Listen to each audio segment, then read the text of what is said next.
Bowser is a crazy villain. Some of his deaths at the end of Mario games are pretty brutal. An example of this is in Super Mario Galaxy 1, when he falls into a star and is then stranded on an exploding planet that turns into a black hole. King Boo's role in the Mario series at first glance doesn't seem to have anything to do with Bowser. Really, anything significant at all. He only appears in a few Mario games, and aside from the Luigi's Mansion series, his role in the game that he does appear in are minor. You may think that Bowser and King Boo have nothing related to each other. However, they both play a major role together in the Mario series, which keeps the series alive. While this is never explained directly, there are a few games in the Mario series which give hints about the truth of Bowser and King Boo. Super Mario World. Super Mario World is the first game of the Mario series in which evidence for the theory can be seen. King Boo was actually around as early as the Super Mario Bros. 3 days, in which the Boos first appeared. He just never appeared in-game. Have you realized how occasionally there were these ghost house levels in Super Mario World? These houses are where Boos lived peacefully in their afterlife. Then came Mario, who stormed into these houses and wreaked havoc numerous times throughout the events of the game, often with malicious intent. The Boos knew that they had to stop this, so they reported Mario's actions to King Boo. King Boo was furious about this, so he started tracking down Mario. Similar levels of havoc would continue in future Mario games, thus beginning the Boos and King Boo's hatred towards Mario that continue to this day. Paper Mario. Paper Mario is the second Mario game that provides evidence for the theory. The main attention in this game for the theory goes to Bowser, but King Boo deserves to be mentioned as well. This is because Mario had actually allied with the Boos in World 3 of this game. And so you may think that this would change King Boo's mood about Mario. However, if you think more into it, you'll see that this brief alliance wasn't nearly enough to make up for Mario's past aggression. First, he only allied with one ghost house, compared to the several that he disrupted in past games. Second, the alliance was forced, because they wouldn't give him the Star Spirit until he helped solve their problem. All in all, what Mario did in Paper Mario wasn't enough to stop King Boo's hatred towards him. And Bowser plays a much bigger role to the theory in Paper Mario. The end of the game is where it gets particularly interesting. This starts in the scene where Mario, Bowser, and Kammy Koopa are on a platform, way up in the clouds, that is about to explode. Mario is seen escaping with the help of the Star Spirits. Bowser, on the other hand, isn't so lucky. Explosions can both be seen and heard without him or Kammy Koopa escaping. And while Bowser's deaths before this game were at least understandable on how he survived, maybe he could swim in lava and only got injured in the smaller falls, there is absolutely no explanation on how Bowser can survive being stranded on an exploding platform thousands of feet in the sky, no matter how tough or resilient he has been in the past. Mario fell from the same height at the very beginning of the game, and even he got killed, though he was fortunate to be revived by the Star Spirits. In fact, proof about Bowser's death may be hinted in-game. At the very end of the game, when you must walk to Peach's castle to trigger the ending scene, go to the center part of town.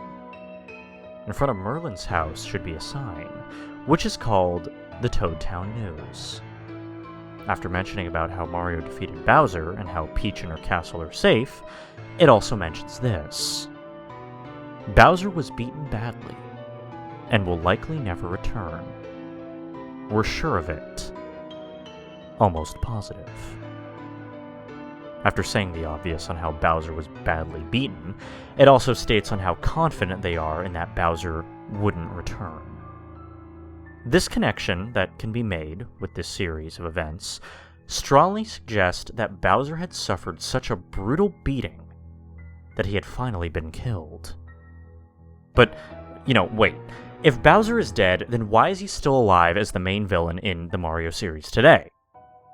Well, this is because the theory still expands to the Mario game released after Paper Mario, that being Luigi's Mansion. And Luigi's Mansion is perhaps the most important and significant game to this theory. You all know what happens at the start of the game. Luigi goes to a mansion that he, quote-unquote, won in a contest, only to find out that it's much darker than advertised, and needs to find out where Mario is, who went into the mansion before him. This game features King Boo's first in-game appearance. He appears after Luigi opens a trapdoor, and a bunch of Boos and King Boo fly out of it. About midway through the game, you see King Boo in a fancy room with Mario inside a painting, struggling to get out. This is the first sign that King Boo is up to something sinister with Mario. But soon after, perhaps the most crucial event in relation to the theory occurs. In Area 3, do you remember the fortune-telling ghost? Also known as Madame Clairvoyante. You know, that kind ghost who tells Luigi to bring Mario's dropped items so that she could see what happened to him.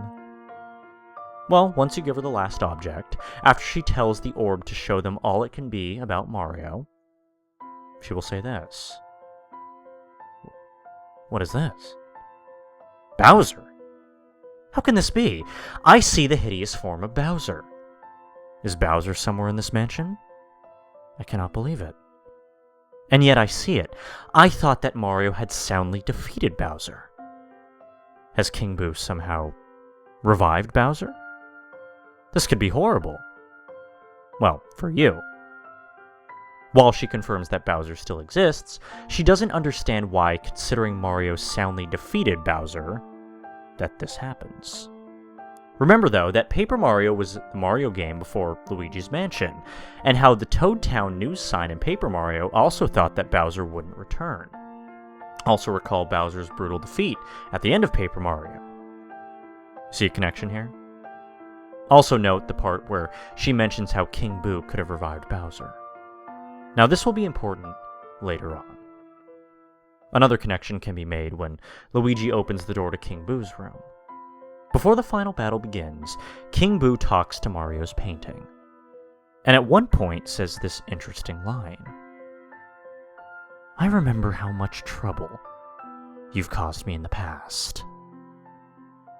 This doesn't make sense at first, considering this is King Boo's first appearance in the Mario series. But remember what I said earlier about how Mario kept on going into ghost houses in Super Mario World? That and other confrontations with Boos is what King Boo meant by the trouble? Well, King Boo then turns the Mario painting into a Bowser painting, then goes into the painting and sucks Luigi in. You will then fight the final boss on the roof of the mansion, Bowser, with King Boo controlling him. Now remember, the fortune-telling ghost mentioned how King Boo could have somehow revived Bowser. The connections here imply that King Boo wanted to get revenge on Mario for the trouble that he caused with other Boos by first luring him into a mansion filled with ghosts, then reviving his now dead arch-enemy, Bowser, after Luigi's Mansion. No, the evidence doesn't stop after the first Luigi's Mansion. If you pay attention, you'll see that Bowser's deaths after Luigi's Mansions are more violent and extreme than before. The previously mentioned Super Mario Galaxy 1 is a good example of this. After his defeat in the final battle, Bowser falls into a star. This should surely burn him to death, as even if he can swim in lava, the gravity should flatten him. Yet he appears later on a planet that is getting destroyed. The planet then explodes and turns into a black hole, all with Bowser still stranded on it. It may seem like there is no way Bowser can return from that and other brutal defeats in recent Mario games. But there may actually be one explanation. Just recently I explained how King Boo revived Bowser. Well, even after his apparent defeat by Luigi at the end of the game, King Boo didn't get completely destroyed in Luigi's Mansion. Why? Well, he's a ghost, and as you all know, because ghosts are already dead, they can't die again. What King Boo did instead, though, is give Bowser some help. He took over his body to possess him and keep him alive, believing Bowser to be the best vessel to find a way to get revenge on Mario and make his life miserable. You know the tales on how ghosts come for revenge and haunt you forever? This is exactly what is happening to Mario. This theory can explain some other oddities with Bowser in more recent Mario games, such as his sudden shift to a very sinister personality. In most games before Luigi's Mansion, Bowser's plan is mostly to just capture Peach and keep Mario from saving her. In games after Luigi's Mansion, however, Bowser focuses on trying to really marry Peach, actually killing Mario, and to conquer the Mushroom Kingdom. Sometimes he even takes it to another level to conquer the universe, like what was seen in Super Mario Galaxy. This sudden darker shift proves only further that Bowser is controlled by King Boo. With Bowser now sharing the same sinister personality King Boo did in his in-game appearances, it would actually make sense that Bowser's plans would get more extreme as well. And why would this King Boo-controlled Bowser still try to marry Peach? Not necessarily because King Boo is in love with Peach, but because he wants to break Mario's heart. This is also why Bowser keeps coming back, no matter how brutal his defeat is. Since he's controlled by King Boo, he won't die, as he is now part ghost. And of course, the fact that this part ghost Bowser would never truly die, it only emboldens him to have more extreme plans. Here's some further proof. Now, one might think that some source of magic, mainly from Kamek, may be reviving Bowser alive instead. But it's hard to imagine this is the case in some of Bowser's recent deaths. In both Super Mario Galaxy games, Bowser's final defeat is getting sucked into a black hole, and it's hard to imagine anyone going in with him to revive him, lest they be killed too. Only King Boo, a ghost who can't die, can help Bowser somehow find a way to survive still intact. Perhaps he even made another full physical copy of Bowser's body, something no character has been proven to do in the Mario series, other than King Boo at the end of Luigi's Mansion. In some of the more recent Mario games, such as New Super Mario Bros. For the DS, a new form of Bowser, with only his bones, called Dry Bowser, appears. This form appears after Bowser had just fallen into lava following his defeat. It seemingly makes no sense for Bowser to have his skin burnt off by the lava and still function perfectly with only his bones. But this theory can provide sense into this situation.